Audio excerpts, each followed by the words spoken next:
नमस्कार, आपण पाहत आहे भांडा फूड न्यूज। एका दमात भ्रष्टाचारी कोमात, सोशल मीडिया, कर्जबाजारी, गुन्हेगारी, सट्टेबाजी, चोरी, मटका, जुगार, दारू, सावकारशाही, न्यायाच्या प्रतीक्षेत प्रशासन। भांडा फूड न्यूज, एका दमात भ्रष्टाचारी कोमात। ऐन निवडणुकीच्या रणधुमाळीत पुण्यात एका घरात सापडलं कपाट भरून पैसे, नोटा मोजता मोजता पोलीस थकले। राज्यात महापालिका निवडणुकीची रणधुमाळी सुरू झाली आहे। संपूर्ण प्रशासकीय यंत्रणा कामाला लागली। अशातच पुण्यात एक खळबळजनक घटना घडली आहे। कोंढवा परिसरात एका घरावर पोलिसांनी छापा मारला। यावेळी छाप्यात कपाटातून तब्बल 1 कोटी रुपयांची रोकड सापडली। अवैध दारूवर कारवाई करताना पोलिसांच्या हाती एक घबाड लागलाय। पोलिसांनी दिलेल्या माहितीनुसार पुण्यातील कोंढवा परिसरात काकडे वस्ती गल्ली नंबर 2 मध्ये पोलिसांनी प्रतिबंधात्मक कायद्याअंतर्गत एका घरावर छापा टाकला।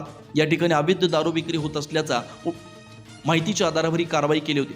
यावेळी बंद कपाटात मोठी रक्कम सापडली। या घरातून देशी दारूच्या विक्रीचा व्यवसाय सुरू होता। घरातून सुरू असलेल्या व्यवसायातून घबाड सापडलाय। कपाटातून 1 कोटी रुपयांपेक्षा अधिक रोकड जप्त करण्यात आले। ही रक्कम इतकी मोठी होती की पोलिसांना नोटा मोजताना बराच वेळ लागला होता। या कारवाईत पोलिसांनी 2 जणांना ताब्यात घेतलंय। या कारवाई दरम्यान पोलिसांना मोठा दारूचा साठा देखील जप्त केला।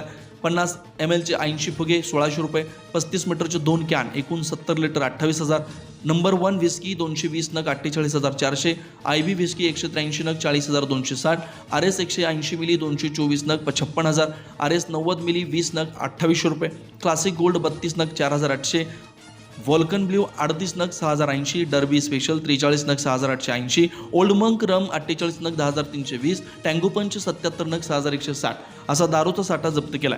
तर 2,05,900 रुपयांचा मुद्देमाल जप्त केला। या कारवाईत 2 जणांना अटक केली।